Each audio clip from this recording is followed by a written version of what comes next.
இப்போ பாருங்க, தேங்காவை கொட்டி கிடக்குங்க. ஐயோ, எப்படி இருக்கு பாருங்க. இந்த தேங்காய் போன குளக்கட்டத்தில் ஒன்று ஒழிச்சு வச்சிருக்காங்க. அந்த மாதிரி தேங்காய் குலையில ஒழிச்சு வச்சிருப்பாங்க. ஸோ எப்படி இருக்கு பாருங்க. வா, வேற லெவல். சாப்பிடமா?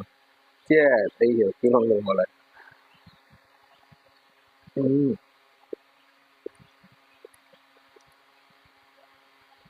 உள்ள இருக்கு பாருங்க தேங்காய். ஐயோ, அந்த அளவுக்கு டேஸ்டா இருக்கு. நல்லா சூடாக தான் வாங்கிட்டு வந்தான். ஸோ நான் சாப்பிட தான் கொஞ்சம் லேட் ஆகிட்டு. எப்படி பாருங்க தேங்காய், தேங்காய் சீனி வேற லெவல்.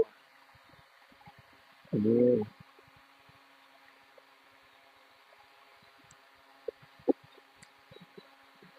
ம்.